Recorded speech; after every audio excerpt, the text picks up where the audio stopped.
Well, good evening, everyone. This is Congressman Crow joining you tonight for the first in a multi-series part as part of our virtual job fair series this year.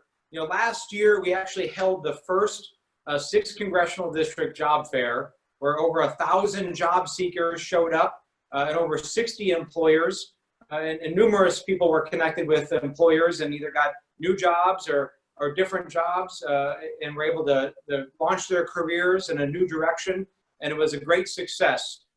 This year obviously looks a little bit different with coronavirus. We can't bring everybody into the same room and the same campus and do it the same way, but we still wanted to do it because the need is greater than ever as tens of millions of Americans deal with unemployment as a result of the pandemic that's wreaking havoc on our community and across the country, and we deal with record numbers of job losses. So it's more important than ever. We wanted to still do it. So what we're doing is we're doing it virtually this year. We're having a series of workshops to bring people together with experts on resume building, internet job seeking, and then we're going to transition that to a virtual job board where we're going to try to connect employers in the community with members of the community looking for jobs or looking to take their career to the next level and help the community out the best that we can. So I'm really honored to represent you in the 6th District. I'm joining you from Washington tonight, where I'll be here through the end of the month. Tonight I'm actually going to vote on the Justice and Policing Act, which is a once-in-a-generation reform effort to change the way that we do law enforcement in the country to deal with systematic racism and the issues that have taken too many lives of Black men in our community. So I'm very proud to be voting on that effort tonight. And I will leave you in the capable hands of the folks from Arapahoe Community College, who we are very excited to be partnering with this year. And Evan Kravitz is our special guest this evening, who's going to help you all work through the process of building out your resume and preparing yourself to put your best foot forward to new employers as you try to seek a job or seek a new job. So we're really excited again to be providing this service to you.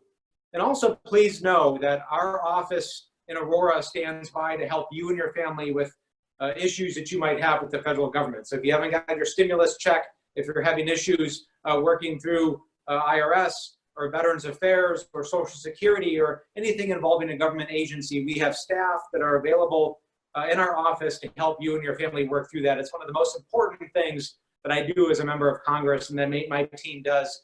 We'd love to help you however we possibly can. So please call my office either in Washington, D.C. or in Aurora, and we will see if we can help you. So with that, I will turn it over to our hosts and to Evan to kick this off and get the series going. Best of luck to you as you look for a job or a new job.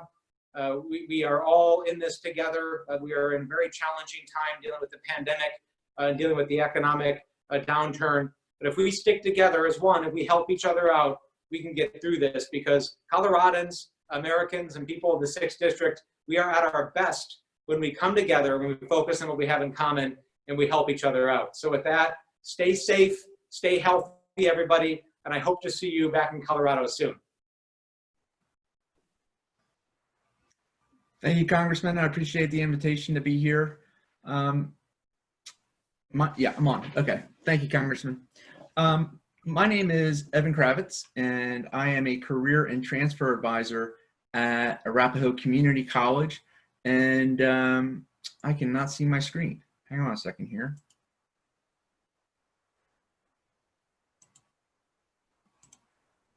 Okay. Allie, can you let me know if you could see my screen now? Yes, you are active on your screen. Okay, great.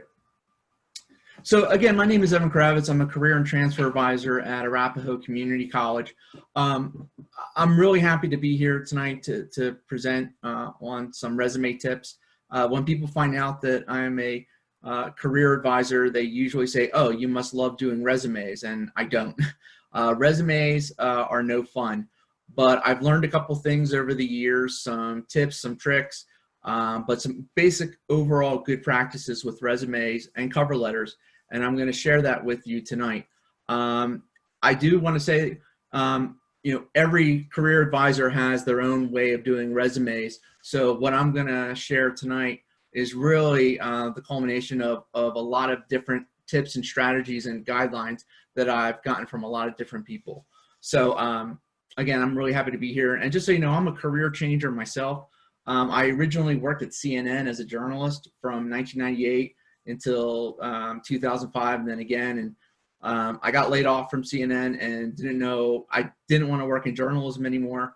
So I went back to school, got a master's degree at 40, and now work as a career advisor for Arapahoe Community College. So for those of you who are in the midst of career transitions, I know what you're going through, and it will work out, I promise. So let's dive in. Resumes, what are they for? Well, they tell the reader about your unique combination of skills and experience, the abilities that are relevant to the job opening. And the key word there is relevant. Everything that's in your resume should be relevant to the job that you're applying for. Because the main purpose of a resume is to get you the interview. And that your chances are much better when the resume is specifically tailored to the job you're applying for. What a resume is not is a life history. It's not an information dump. It's not the answer to everything. It's a strategic marketing tool. So when you are putting your resume together, it's really important that you think about the job that you're applying for and that everything in that resume is relevant to that job. So I can't take a poll, but how long do you think the average amount of time an employer takes and spends on an initial review of your resume? 1 minute, 5 minutes, 10 minutes? How about 7.4 seconds? That's the average length of time that an employer is going to take to just simply skim over your resume. So everything on that page or pages really needs to count. One of the things that you need to watch out for when you're putting a resume together is it's called the ATS, the Applicant Tracking System.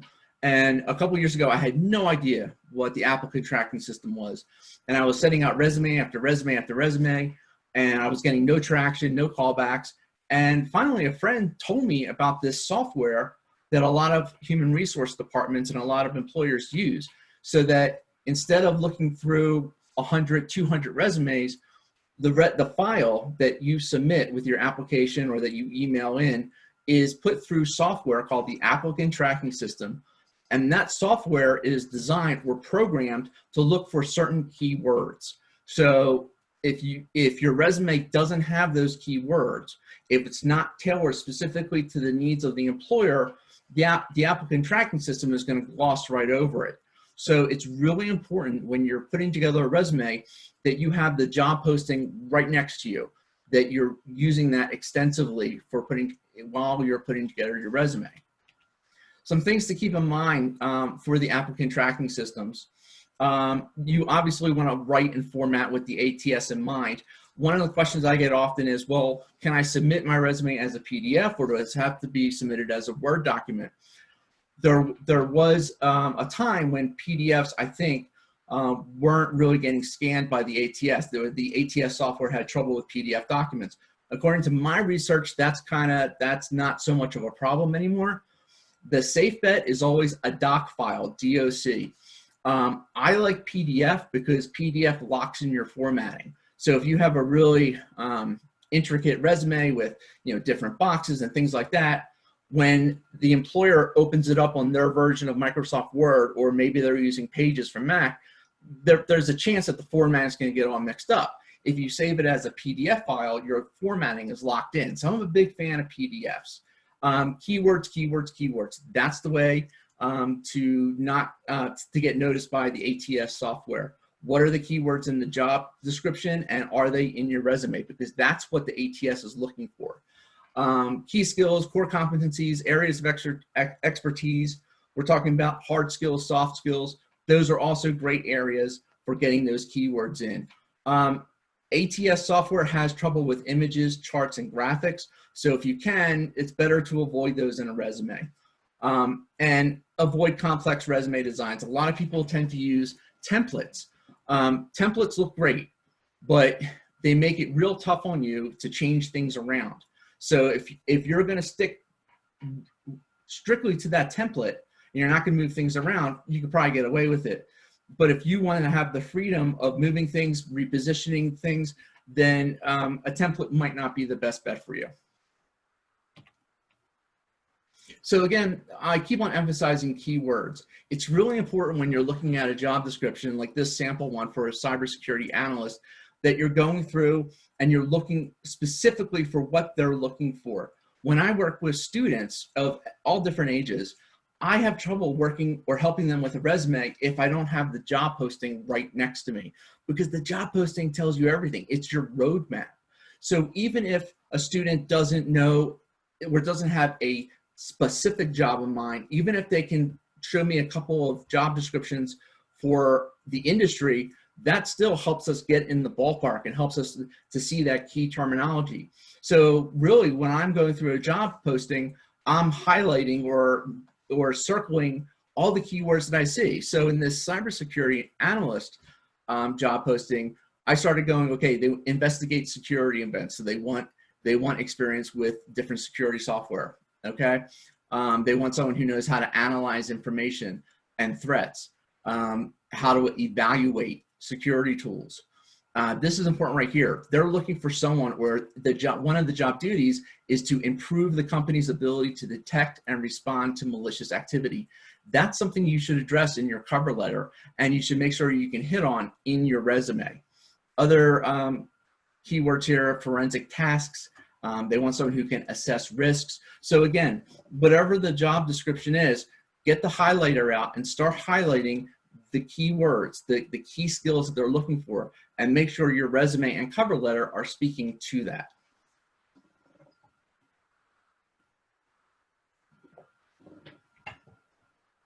In terms of resume format and structure, there are 3 types of resume formats that are most commonly in circulation. The one that most of us are used to is the chronological resume. That is a snapshot of your work experience from most recent to past experience. Another resume is called the functional resume. A lot of times, job applicants with gaps in their work history might use a functional format in which the emphasis is taken away from specific jobs or time spent in specific jobs and is more on skills categories. It's a harder type of resume to put together, and I still recommend a chronological format, or better yet, a combination format, which uses elements of a functional design and elements of the chronological design. And it's the format that's easiest to read. And that makes a difference because, again, remember, according to the research, employers are spending about 7.4 seconds just skimming over your resume. So if it's got an intricate design or if the information's all over the place, you probably lost them. In terms of should a resume be 1 page or 2, opinions vary between career advisors. My rule on the page count is if you can justify 2 pages of information, 3 pages of information, if everything on those pages is relevant to the job, then go for it. But if it's 3 pages of just nonsense that has nothing to do with the job you're going for, it's going to be a problem. If you can get your resume to 1 page, awesome. But if you've got 15 or more years of experience, it's really going to be tough to get to 1 page. And my advice to you is don't spend too much time worrying about it. Again, if you can justify the information you're putting on your resume, go for it. I honestly don't believe you're going to lose out on a job because you had a 2-page resume that had a ton of experience relevant to the position that you're going after. But one of the things you can do if you really want to try to get your resume to 1 page, and it's great if you can, is you can change the margins in Microsoft Word, and instead of 1-inch margins, go to 1/2-inch margins all around, and that's going to give you more real estate on the page to work with. So just changing the margins and widening it out can really help give you more space and maybe help you get to 1 page. In terms of format and structure, try to use the same font style throughout. to the best of your ability. Don't change up the font styles. You can use boldface, you can use italics as different ways to highlight different information. In some resumes, you'll see that the heading is centered and it might be in all caps and it might be in boldface. If you could strategically use those types of format tools, it could really be effective. But again, try to stay with a consistent style. If your date ranges for the jobs that you have on your resume are always on the right, don't move them to the left for something else. Keep it consistent throughout the resume so that the reader, the employer knows that, hey, there's a job description, and look over to the right, there's a date range. You don't have to spend all this time searching for the information. Remember, 7.4 seconds, that's the skim time that you have to make an impression on an employer. That's the amount of time you have to convince the employer, take a couple of minutes and really look at my resume. A question I get all the time from students, should I go with a black and white format or should I use color? Look, if the resume is going to be printed out on a color printer, great, but usually it's not. And so if you really want to use color, fine. But what I advise you to do is print out your resume on a black and white printer. So make sure that if your resume isn't printed out in color, that it still makes sense in black and white, that everything still works. You can have an employer who's colorblind. So, but if you're going after a graphic design job, yeah, using color and different styles might be really good to use. But if you're applying for an accounting position, black and white is probably the way to go. But again, if you do want to use color, fine, but print out your resume on a black and white printer just to make sure it's going to look okay. Try not to focus too much on design over functionality. Your resume doesn't have to be fancy. It needs to be easy to read. And that's why I'm all for simple layouts. And we'll look at one in just a couple minutes. But you want it to be easy to read. And the other thing with your resume is that the top third section of your resume is really the most important part. That's why we encourage students, but really all job seekers, to have some kind of professional summary at the top that can immediately give the employer a quick overview of what they're about to see, of what your experience is, basically what you bring to the table. So this is an example of a resume format that I like. If we look at the top, your contact information. For your phone number, make sure you have a professional sounding voicemail. If you have some kind of cute message, you rethink it, because when employers call you or want to bring you in for an interview, you really just want, hey, this is Evan Kravitz, thanks for reaching my voicemail. Please leave a message, I'll get back to you as soon as possible. Just something professional. Same thing with your email address. I had one student that his email address was fluffybear92@gmail.com. And I'm like, you can't do that. Well, that's my personality. I don't want to give up who I am. I'm like, that's fine. Use that email address for friends and family. But for employers, it's free. Get a new Gmail account, get a Yahoo account. That's just your name. That's something, again, we're not trying to take your personality out of it or your character, but for job search purposes, a simple email with just your name is the way to go.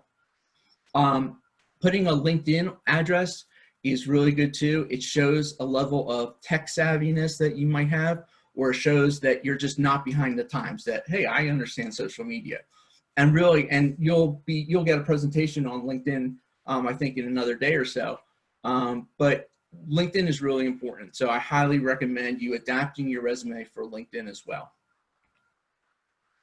The profession, hang on, gotta move this real quick because I can't see. Okay.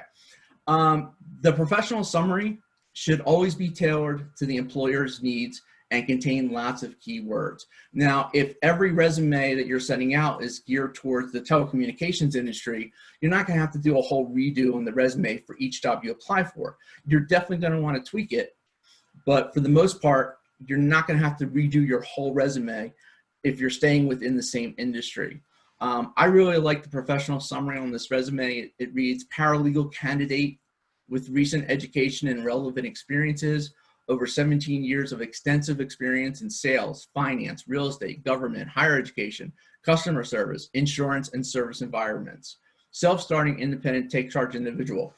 She read over the job description. That's why you saw her emphasize experience with government, experience with finance, especially experience with customer service. And so what she does is, after the professional summary, she goes right into her skills section where she has listed soft skills and hard skills. And we're going to take a quick look at that. Hard skills are those skills that I guess, require some kind of formal learning. Being able to speak more than 1 or 2 languages, experience with MS Office, program languages. If you're going for design type jobs, Adobe software that you know how to use, database management. They are, a lot of times, they're technical skills. And if we jump back to the resume real quick, you can see that what Norma does is, on the left-hand side, she's listing all the soft skills, and we'll talk about that in a second. And on the right-hand side, in the skills section, she's listing the hard skills, the technical expertise that she has. And all this different software that she's listing here, she knows from her research are pieces of software that it's advantageous to have skills with them for the field that she's going into. In terms of soft skills, these are personal habits and traits that shape how you work on your own or within a team atmosphere. And those kinds of soft skills could be critical thinking, multitasking, prioritization, teamwork, problem solving. Again, take note of the position description, the job ad, and it's going to show you right in there the soft skills they're looking for. If they keep emphasizing over and over, they're looking for someone who can think critically, analyze problems, come up with big picture solutions. Got to get that language into your resume. I'm going to take another drink real quick.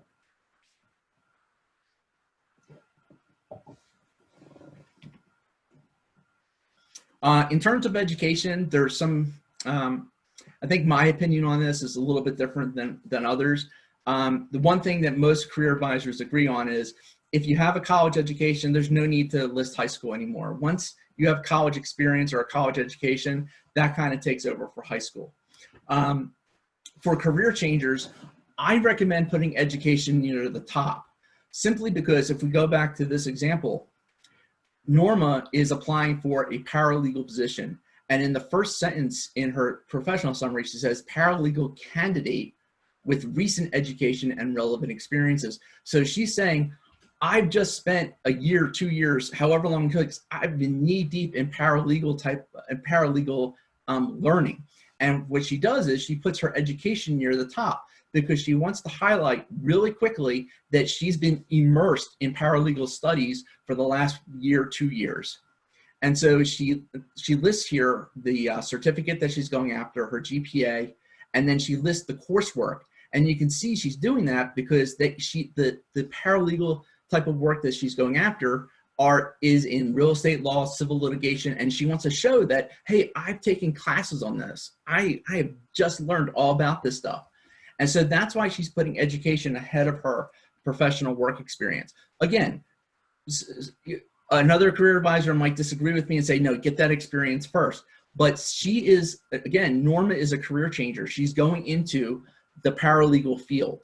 So her work experience is related to paralegal work, but it's not specific in the paralegal industry. So again, she's emphasizing education because she really wants to establish herself as someone who is well-read on paralegal work. Okay. For professional work experience, chronological format's the best format to use for this. Start with the most current job experience. You want to list the company name, then the job title and the dates you were employed. You don't have to use months. You could use just years, like in this example, 2018 to 2020. If you have a lot of gaps in your work experience, omitting the months and just going with years can sometimes help with that. You want to use bullet point format that highlight experience and accomplishments. It says here no more than 5 bullet points per job. I think that's flexible. Again, if all the experience that you're offering is relevant to the job, it could be more than 5 bullet points. But a link like 27 different bullet points, I don't know if someone's going to read over all that. So to the best of your ability, really condense that experience into a couple key hitting bullet points. Each bullet point or phrase should begin with a strong action verb: analyzed, coordinated, managed, supervised, really strong action verbs. Prioritize the order in which you describe job duties, listing the most impressive experience first. And remember, you can list internships or volunteer experience if they were relevant to the job you are seeking. It doesn't matter if you were paid or not. It's the experience that counts. There's a lot of different ways that you can really put out the wrong impression with the work experience you present. This is an example of someone listing their work experience, but not really being very specific. So the company that they work for was A to Z accounting. Their position, well, we're just putting front desk. Does that mean you just answered phones? Was there administrative work associated with that? Were you entering health information, codes, billing information? We don't really know, because all this person has done is put front desk. And in the experience, the bullet points are really vague. Front desk work. Okay, well, what does that entail? Answered phones. What kind of phone calls did you receive? Typed documents and made spreadsheets. Awesome. What software were you using for that? Other duties included filing, making coffee, cleaning office. So it's very vague, and it really doesn't do a great job of really celebrating the experience this person had working at a front desk. So if we change it around and we're a little bit more intentional with our experience, we can change it to A to Z accounting, administrative assistant. And then you can look at the bullet points now are really specific. Provided excellent customer service to clients in person and over the phone. So in terms of people skills, whether it's on the phone or in person, I know how to do this. Developed a new organization system, better maintaining files to ensure accuracy and confidentiality. Great. Mastered use of Microsoft Excel and trained other personnel. So now we know the specific program the person used for spreadsheets, and that they have training experience, that they have supervised other. Created an inviting reception area for clients. So to the best of your ability, really try to be specific with your job experience. One of the great websites to use for this is called ONET Online. ONET Online it's actually a government website, and you can type in just about any job title, and ONET Online is going to give you a complete summary of what the job duties are with that particular type of work. And you can use that to help build your resume. I've used this for students I have that work at McDonald's that have no idea how to write cook, or how to describe being a cook at McDonald's, or how to describe working the front counter at McDonald's. So I really highly encourage you to use ONET Online to help you generate ideas in terms of for how to describe your work experience. And ONET's incredible. It's not only, you can see kind of in this graphic, it not only lists the tasks that are involved with certain positions, but also the technology that you might typically use in that kind of work, the abilities, the characteristics, all kinds of things that you might not be thinking about, but that really do encapsulate what you did in that position. So again, ONET Online is a terrific resource for that. References. The current trend with resumes is that you don't have to put references available upon request. It's accepted that if the employer is interested in you, they are going to want to talk to people who worked with you or your supervisors. So it's not necessary to put that on there. The last two jobs I applied for that I got, I included my references page with my resume and with my cover letter. What I did was I created one PDF file that had my cover letter, resume, and then references. You don't have to do it that way, but there's something about doing it that way that to me kind of signals, I'm really confident, I'm ready to go. Here are people who, I've already talked to that I know will really be able to help you understand my work philosophy and my work ethic. But the most important thing is give your references a heads up that they might get called. Let your references know, here's the job I'm applying for, here's why I think I'd be a great fit for it. Giving your references that kind of heads up means that they're prepared when that phone call comes in. And then for the actual information that you'll provide for the reference, name, title, the name of the company, and then, what's the best way to get in contact with this person, phone or email, or just put both on there. A question that I've been kind of grappling with that a student asked me the other day, and I really had to do a little bit of research on this is, well, what if your last job you were fired? Or what if you were laid off? Or what if you just didn't have a really great relationship with your direct supervisor? The advice I would go with, and again, people could disagree with this, the advice I would go with is don't list the supervisor as a reference. Instead, ask one of your former colleagues or coworkers if they can be a reference for you, if they can talk about your work ethic. There's a lot that the employer can't reveal about your job history, but if it is at all possible, try listing a colleague or a coworker that you worked with who can really speak to the way you performed your job, or basically what your work ethic is and what it's like to work with you on a team atmosphere, personality type questions, things like that. But that's the advice I'll give on references for that. Cover letters. Cover letters I actually really enjoy doing. A couple of things about cover letters. A cover letter, basically its job is to preview the resume. It introduces the reader to you. It's an opportunity to sell yourself and your value as an employer. The cover letter is really setting up the resume. It's trying to convince the employer, hey, I guarantee you that what you're about to see in my resume is exactly what you're looking for. Really, give it a shot. So your resume, you're going to customize for each job. So again, if you're applying for jobs all in the telecommunications industry or all within the accounting field, you're not going to have to redo your cover letter each time. But you still want to tailor your cover letter as best as possible to the needs of the job. And again, that's going to come from looking at the job description, looking at the qualifications needed, and using that language in your cover letter.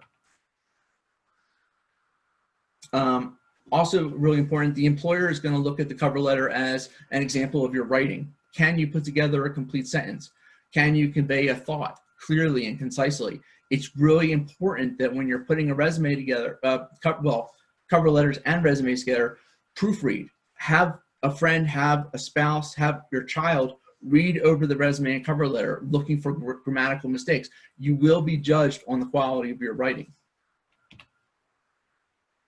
And in the cover letter, why are you the best candidate for the position, and what is the return on investment? When I work with students who are putting together scholarship essays, they typically forget to say to the scholarship committee, here's what you're going to get out of investing in me. Like, what is the return on investment?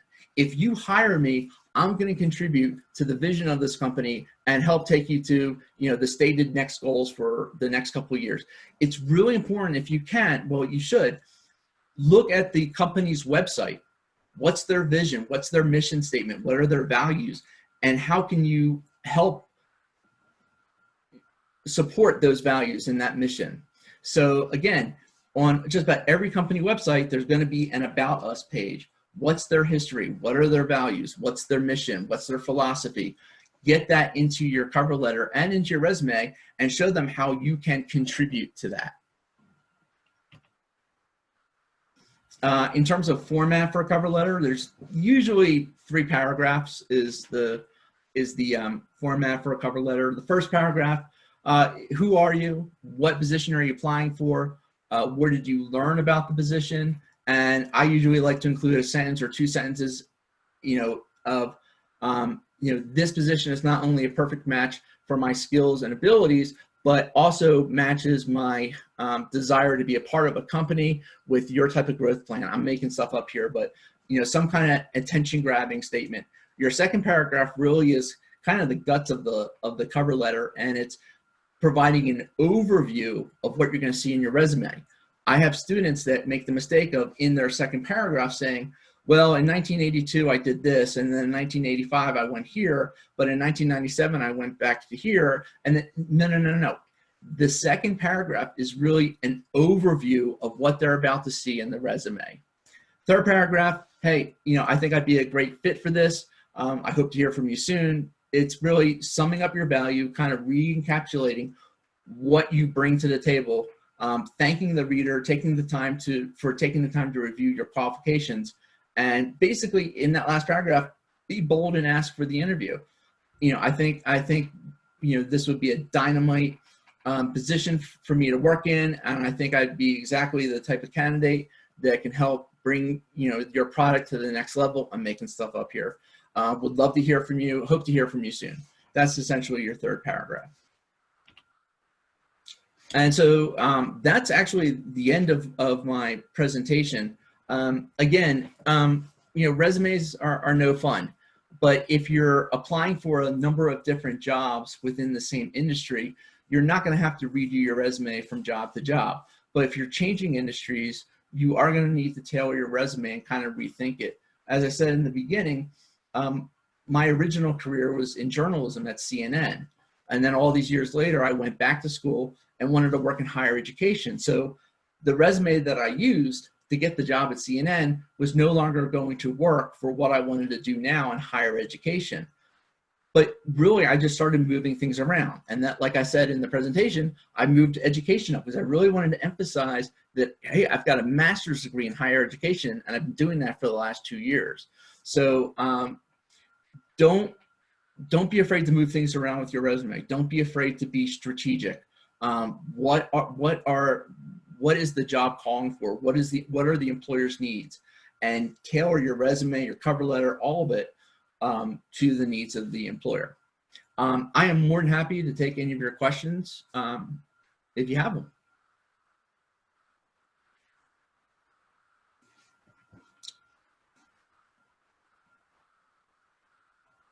Okay, hang on a second. I'm reading the questions right now. Okay. Question from Donna. What if I was in the airline industry for 34 years? Do I list I have been there for 34 years or only go back 15, 20 years? Also, how would I explain the change of industry? I have retired from the airlines. Great question. The question about the 34 years goes to a touchy area on, do I want to reveal my age and how long I've been in the industry? My answer to that is always yes. If you have 34 years of experience in an industry, in the same industry, and you can show in your resume that over the 34 years you consistently moved up and took on more and more responsibility, then I think you should put it all on a resume. And another thing about the age discrimination part is, would you really want to work for someone that would do something like that? It's a very touchy area. It's a very sensitive area. Other career advisors may disagree with me, but again, Donna, if you've got 34 years of valuable experience in an industry, go for it. That doesn't mean that your resume should be 15 pages long. You can have 34 years of experience in an industry and still be at a one-page resume. Again, it's all on how you tailor the information. And how would I explain the change in industry? I've retired from the airlines. You're doing something new. You're transitioning into a new job. If you're a career transitioner, that kind of story is really hard to convey in a resume and cover letter, but it's perfect for the interview. So don't worry about having to create this perfect explanation for why you were in the airline industry and now you want to work in higher education. A lot of that can come out in the interview, and the cover letter can be used for that too, to kind of show that I've decided to switch industries now because I'm passionate about whatever it is now. When we get Q&A, please direct. Okay, hang on a second. Sorry. Right. If you go to the bottom in your chat window, you could type in questions for me. Forgot to mention that. I'm gonna look down here. From Patty, my career has stagnated and I want to find a job that is willing to give me a shot at a higher level. How can I make my resume or cover letter show that I'm ready for management? Great question, Patty. I, again, go back to the job description. What are they specifically looking for? And how do you bring that to the table? I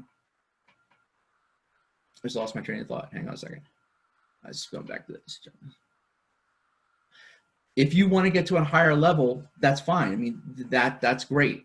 But again, you want to show in your experience that you can meet the demands that they have set forth in what they want in a person, and that you have a history of being able to jump to the next level and take your job to the next level. Let's see.